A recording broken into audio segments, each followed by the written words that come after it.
A collision at the intersection of Connaught and 3rd Avenue took place late yesterday afternoon. A Hyundai Elantra and Toyota RAV4 were involved. Sioux firefighters worked to clean up a fluid spill from one of the vehicles. There are no reports of serious injuries at this point. Sioux EMS paramedics, Sioux Fire Service, and Sioux Police Service responded to the scene.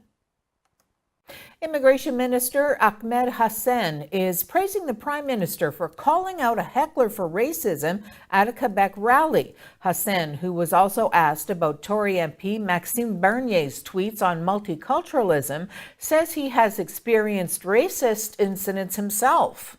Well, I think that I'll just say that it's important for leaders to be very careful about the language that they use. We've seen what divisive rhetoric can lead to in other parts of the world, and we have to be very careful around stoking fear and division.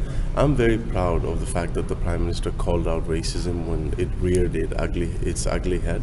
As someone who's experienced racism in Canada, although this has been the most generous country to me, this is my home and this is the country that I feel so much be able to belong to and being welcomed and experience the generosity of Canadians every single day.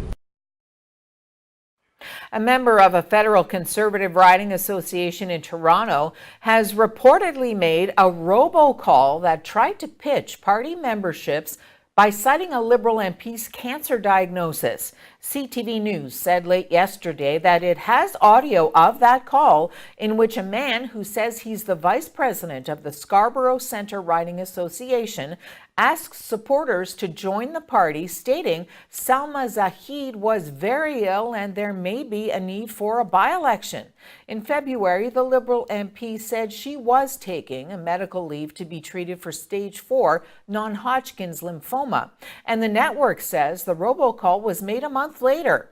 Chris Meller confirms he made the call and he does not regret it, saying it was appropriate given Saeed's public statement on her diagnosis. Zahid, who returned to work last month and is now cancer-free, said she was disappointed to learn her illness was being exploited for political advantage.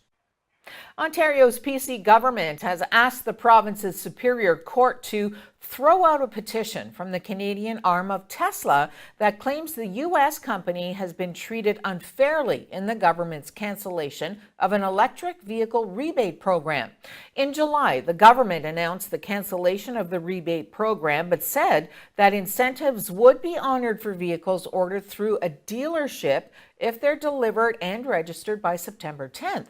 Tesla sells vehicles directly to customers rather than through a dealership, making its vehicles ineligible for the incentives under the new rules.